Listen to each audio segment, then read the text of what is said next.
Hi, Jim here, and you're listening to the Honest Filmmaker podcast. This week, I'm chatting to filmmaker Steve Love. Hi, Steve. How you doing? How you doing there, Jim? Just blessed to see another day.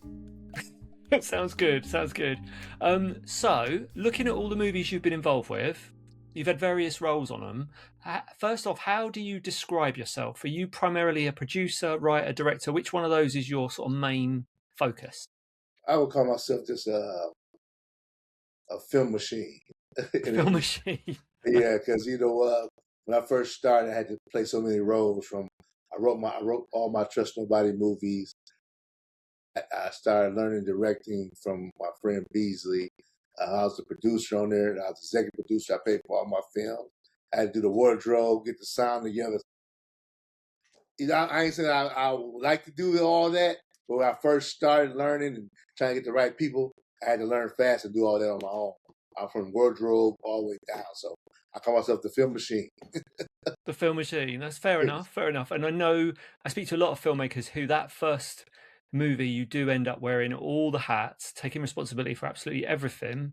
And I'm assuming you've moved now to a stage where that is not what's happening. You've got other people doing those jobs. Yes, I brought people in now. Getting back. I still do a lot of things because since I write a lot of the movies, I know what's going on, so I'm still involved in a lot of it. I got good help, like my friend the key that I brought in, with just help on assistant producer things. And a lot of great staff, my brother Gucci and Free and everybody. So I got a lot of staff now. Yeah. So you still do a lot. Yeah, don't we all? So you said you started with that first film, you did everything. So what made you move into filmmaking in the first place? Well, the truth and crazy story, I come from the entertainment world. So I have a background in music, had a big hit single with the artist Cuckoo Cali in my projects. So just doing that, I always been creative with just, help putting the albums together behind the scenes and watching videos. So I've always wanted to be, something with the movies. And I had gotten to a little situation to where I was in a little trouble after my big single ad started falling. And while I was in this trouble, I said, I want to keep my mind from doing something, get in trouble. Let me write a movie. So I wrote my first movie about my life and things I've seen in 2020. But I never produced it until, 2000, I'm sorry, 2000. I wrote it in 2000. I never produced it until 2020. So I had this, I think I took it with this piece of paper that I wrote and I saved it for 20 years. And when I ran into a friend of mine, my Swift Sloane, who was on your show, kind of motivated me after I seen him do his first movie to actually shoot it. So it was crazy because I had the movie for 20 years and I ran into another friend of mine, Charles Burgess, who I showed my script to. He actually took it and turned it into a book called Trust Nobody, which became a top-selling book in the urban world, penitentiaries and things like that. So everybody wanted to see the movie. I read this book. They wanted to see it. So when I met Swift, he actually invited me out to a set. We went to Detroit. I didn't get to make it out there, so he came back to Milwaukee, shot his second film. And when I went to the set, I'm a fast learner, and I seen it. I said, let me just go for it. Because I come from the music world, so I'm always thinking in my mind that hey, to shoot this movie, I have to do things right. So I'm going to need $1 million or $2 million to make it look right. But once I went to Swift set and I seen how some things independently can roll, I said, I can put that budget together myself and make it happen. Yeah, definitely. And do you the films that you're making at the moment, do you stick to a particular budget level, or does it depend on the project, or are you trying to stay at a particular level?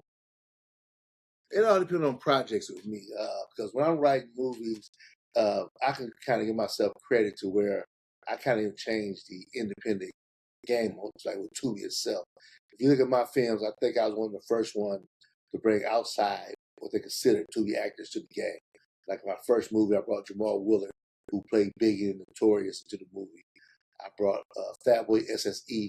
At this time, he was a big influencer. He wasn't doing movies. He was an influencer. I brought him there. Shay Johnson, who's a reality star. So I always, if you look at my movies, I always put that extra outside the box because it's about promotion. So with me, when I'm writing it, if I meet somebody, if I see something in them that I say, oh, they play this role They make the movie bigger, and that's how I really do my budget off of what I see the movie is. I mean, nowadays it's kind of smart to try to stay at a certain budget because the CPMs and dropped so much. But with myself, it's something that I believe in. If I wrote it or I purchased it from somebody else, I believe in that script. I don't put no caps on myself. Yeah. Okay. I'm always thinking big. Yeah. So looking at that from a filmmaking perspective, the smart thing there is to find people who've got a bit of a following or they've done something before that people are going to recognize them from, put them in the film so you've got a little bit of a built-in audience when that movie's released. And do you stick to a genre? Is it a specific genre that you sort of play in? No, not me, because I ain't done comedy. I got a comedy movie called The Hole in the Wall. It's all comedy. I got a love movie called Unfair Exchange. So that was different. But I do a lot of streets, what they call drama thrillers. Yes, I love them. But I got a hot script right now called Blood on My Leaf, written by my friend Curtis, Mr. Galena. That's more like the movie Seven, one of my favorite movies. You ever seen Seven with Oh Morgan yeah, Freeman? yeah. So that's what. So I got a movie like that. I'm in production with my friend Charles Burgess, one of the writers on my team. We got a movie called Burnt Up. It's about gambling, like Ocean 11. So I just whatever I see that I love, I do. So I don't be like I just want to write this. No. Yeah, yeah. Fair enough, fair enough. And so thinking back to that first film you made, what do you think, what were the biggest lessons you learned making it? Get a bigger team. Doing everything yourself. But I was lucky to be on Swift's set and meet BZ Jones, who was a great director and cinematographer. And how he was really giving me game, telling me things. So by the time I got to mine, I had an idea of what was going on. But like I said, I wish I would have had maybe a bigger staff. I had people like Zeke and Tino on my team that was sound and showing me things, grips and stuff.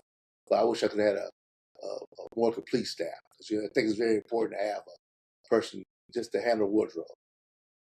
I had to make them artists by Pandora and Tanya on my first set. Another person come in just to do special effects. And you know what I would say really one of the biggest things I learned because I shot a movie in 4 days before Unfair Exchange. And I never do it again. But I learned being busy, be talking, and I learned that timing is a big key in movies, especially if you got like an action scene. Because I just shot Trust Nobody 4, and we took a whole day or two just on the stunts and action, and it came out great. So instead of rushing it, because we got a smaller budget, so we had to, wherever got to get done is there got to get done. Scheduling is very important, and I learned that from the first film to now. Yeah, Giving absolutely yourself agree with time that one. to get what you want.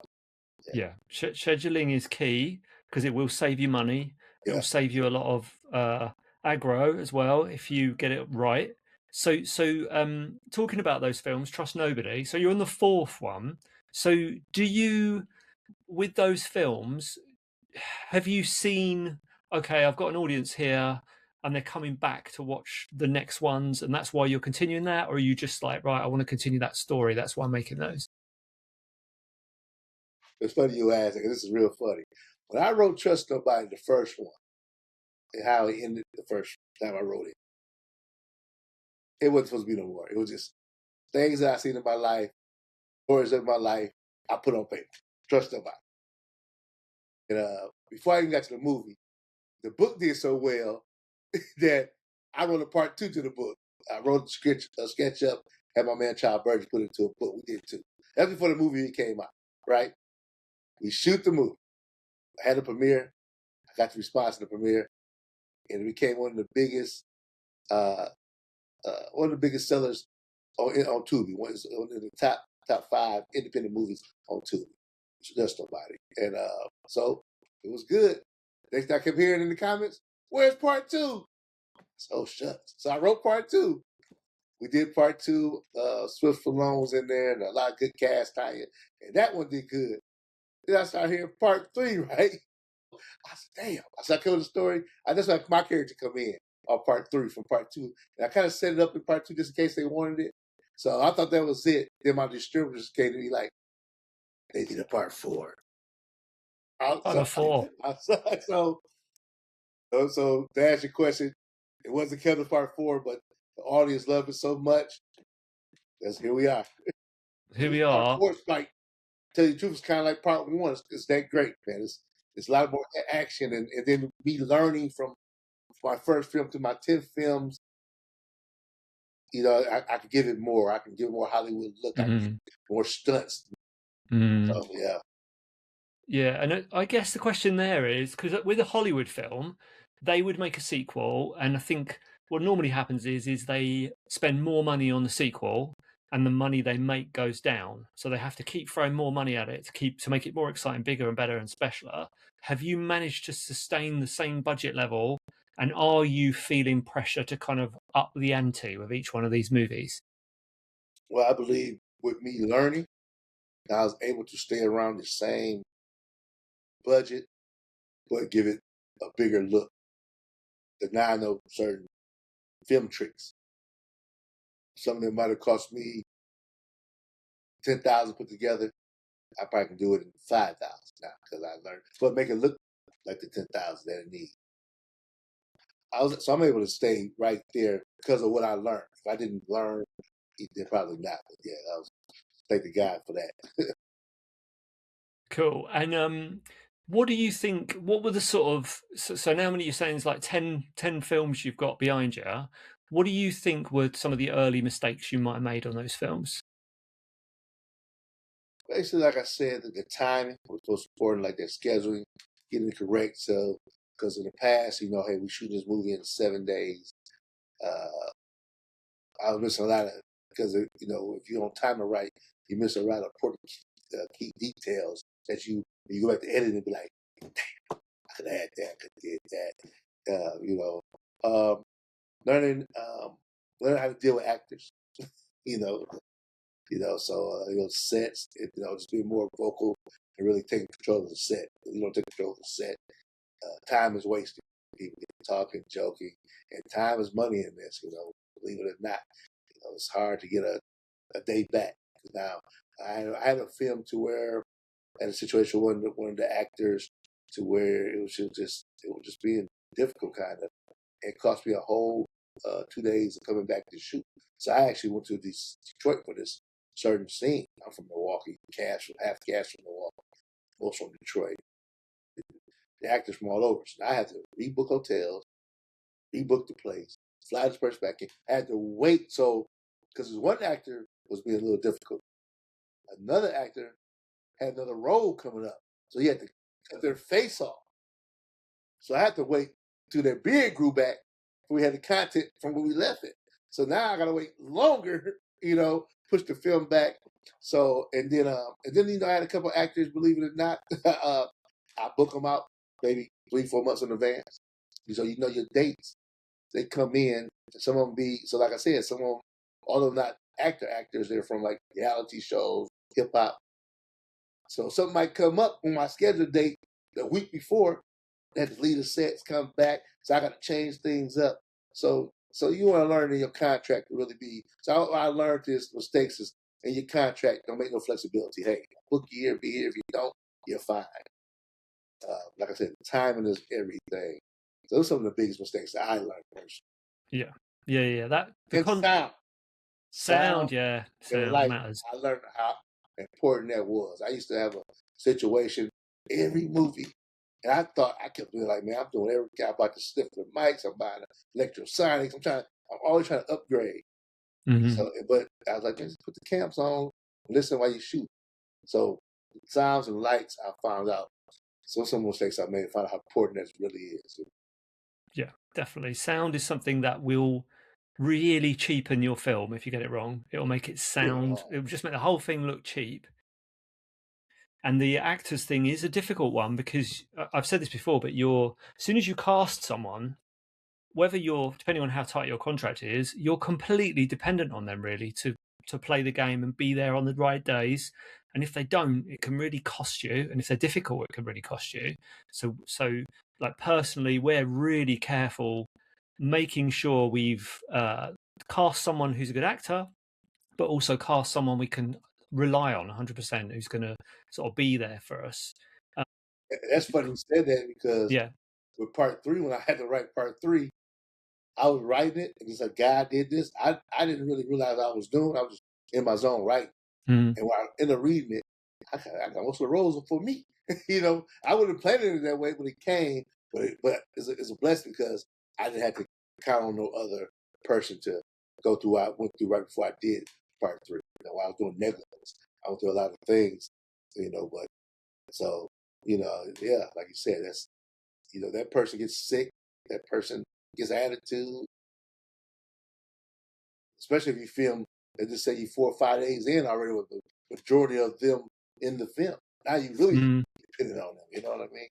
So Yeah, yeah. yeah, and that's the other thing, like you say, that's the other tough one, which seems like it shouldn't be important, but somebody's beard or hair can scupper you. Like you say, someone Oh, shaves a beard off or turns up with a different haircut, and suddenly you've got to rethink everything. yeah. I was just seeing a story that was just talking about House Party, how when a kid played when he finally got the role, they did a part two, or they signed the contract, and this is about the time he's thinking about cutting off his hair, his high top. The Yeah, studio will actually sue him. Like, no, you can't do that. Like I this bet. is why we buying your look. So that's yeah. Like we even had to on my movie set. We even had to take the guy because it wasn't fully back, so we did the B Jean look. So Mm, yeah. So that's yeah. Yeah, and the other thing you mentioned there, which is interesting, is contracts. And I think a lot of filmmakers maybe worry about contracts being too long or too in depth. And but I do think that it is an agreement you're making with your cast, so you need to get everything in there. And even if you have to explain to them what it is you've put in there, I think just having that from the outset means that there's less chance of conflict later when people are arguing over what we've agreed to. It's all in paper, it's all in that contract. So we try and get everything sealed up with contracts so that we know everybody understands what their commitments are. Um, what was I going to ask you about? Yeah, the other thing I was going to ask you about. So I got a comment. So I put Swift's video up. Had a good chat with Swift a couple of weeks ago. Put his video up, and I got a comment on the YouTube around the type of filmmaker he is. And I think the perception from another filmmaker perhaps was, oh, he's just out for the money. He's out there, he's putting these films together for money. He doesn't care about them. I didn't believe that to be true. no. And it's interesting. You've said your first film was kind of this life experience thing. It wasn't a movie you'd created to make cash. I guess to me, you seem like the same sort of filmmaker who's actually sort of making this work financially, which isn't easy, to making films and making them work financially. So it's that line, because over in the UK, I think we've filmmakers are encouraged maybe to work on an art, something that's artistic and it's almost frowned upon to do something that's commercial and that's going to actually make money.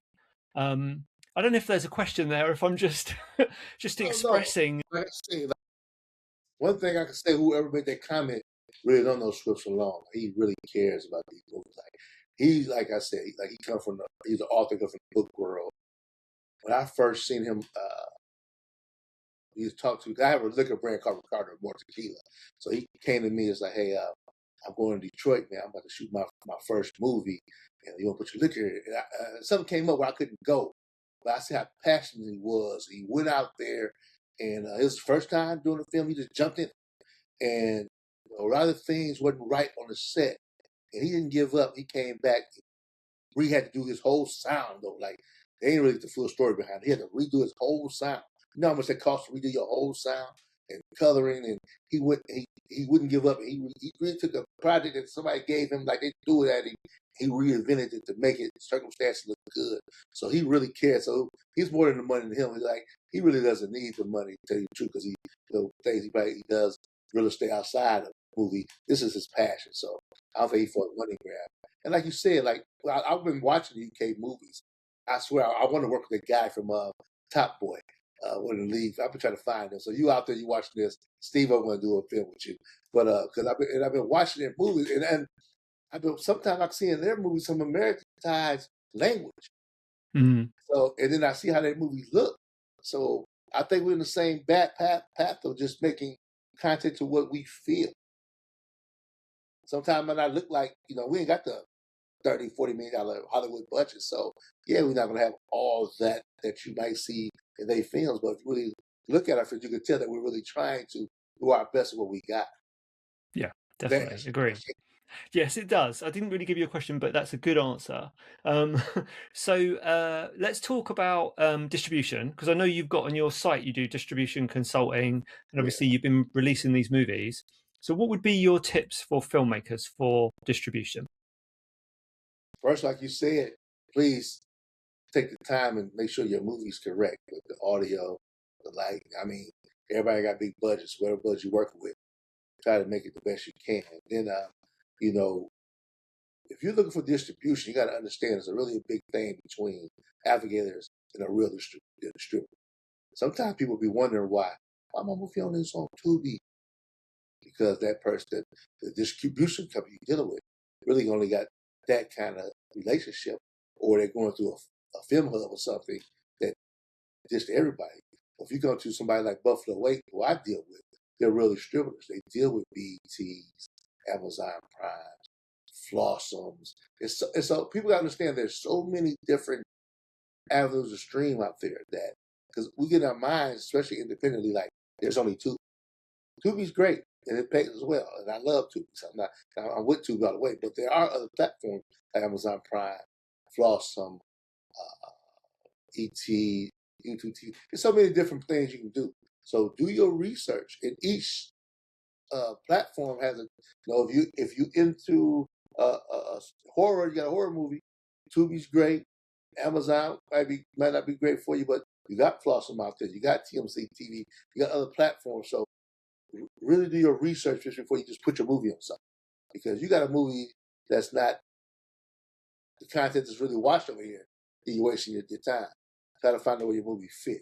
That'd be one of the biggest things that I would tell a person looking for distribution. Like you said, read your contracts, because there's a lot of theft out there. There's a lot of especially with these CPMs, people don't even know what CPMs mean, you know what I mean?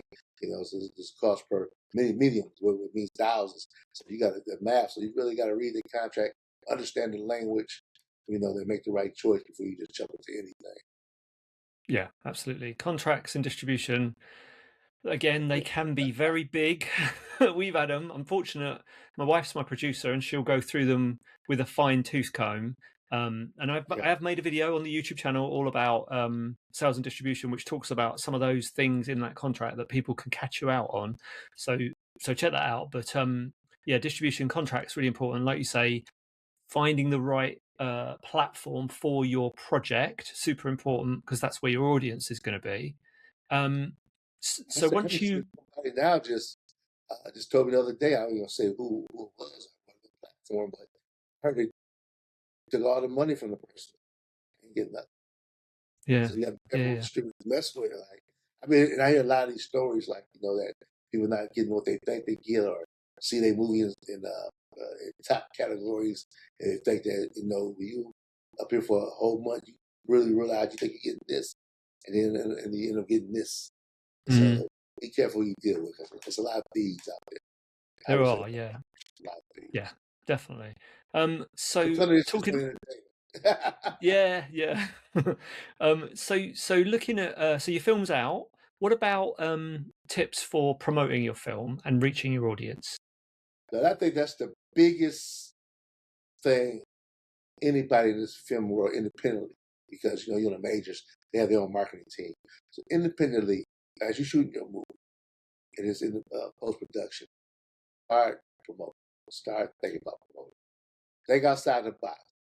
Being in a Tubi group or different groups on Facebook thing is good. It's great, but it's bigger platforms than that. And one thing I think I'm winning, because I used to be a concert promoter. I used to be a record producer. So I come from promoting, and I travel. People will see me out, and I have little cards with all my movies on it, AR code, all this stuff on it. And to this day, I pass them out personally to people. I hit podcasts. Uh, I go outside the normal box. I know I have brought myself a lot of traffic to places like Tubi. I know I have a different audience because I over promote. Just as much I'm spending on a film, I'm spending at least half of that on promotion, because promotion is the key. Like, especially nowadays, there's so many movies. Especially I'm talking about Tubi. There's so many movies on there. If you don't promote, well, a person never know about your movie, they'll never be seen. There's only so many slots that when you come to the first page that you're going to see. Until you start getting the algorithm where you pop up there, nobody never know about your movie. So you have to promote, And like I said, like we doing things either like a good friend of mine is Kenny Ivory. Everybody knows Pimpin' Ken. He has the hip hop fraternity, one of the biggest fraternity of hip hops in the world. And every year he goes out to Atlanta. He has the HHF award for hip hop artists. And this year he invited my company, Carter More Tequila, to present the best indie artist award. I have a lot of artists that I'm celebrating on the indie level who've done things for Tubi and Amazon Prime to inspire a lot of people. And things like this, like basically our own version of BET, Hollywood, their awards. And this giving the artists a chance to shine this and motivate the other people like, hey, if you do things right, you get celebrated. And that's promotion. So like I said, promotion is just a key. And events, having events like that. Detroit has a big award show every year. And them kind of things. And when you're at that, you got to take advantage of that and promote that with your movie. So promotion is just, you can't survive without it. Yeah, absolutely. It is a tough one, promotion, and it's tough finding that audience. But yeah, it's certainly stepping outside of what you would normally do. So you can't just post on Facebook. You've kind of got to do everything. Like you say, the in-person stuff does work. If you go, like I've done a few talks. If you go and do a talk, or if I go to a uni, I can definitely see that people have checked the film out afterwards. So that's Sometimes good a person advice. would just go watch your movie because you shook their hand and say, hey, I do movies. Mm. I'm going to watch this. Just because they met you. And I didn't watch that genre, but they might watch because they feel they met the person who did it. And that means that's a big, that's a big loop there. And you can't just post your movie one time. There's so many good movies out there. And everybody don't understand marketing, understand it. You got the directors who created, directed, producers good at producing, but don't understand marketing. And you promote your movie one time, the average person is so, the attention span is so short that you got to keep reminding them. Like either, and I'm saying this, when your movie first drop, promote, and a year later, keep promoting. Because what's old to others is new to some. So Yeah. Yeah, that's a great quote. What's old to others is new to some. I think that's good. That'll keep me going when I'm continuing to promote a movie that's a year yeah, old, which is hard because you're trying to find content to use to promote it.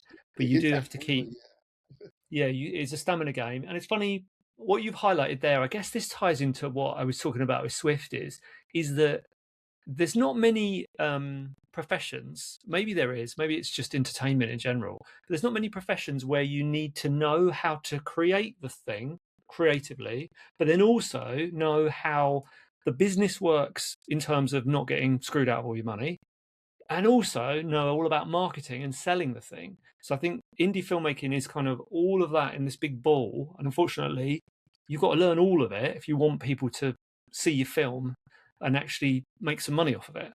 So it's not easy. Well, that's why I had an advantage over a lot of people because I come from the record world. I had shady record deals. I dealt with big record companies, and I had a number one hit single around the world with my projects.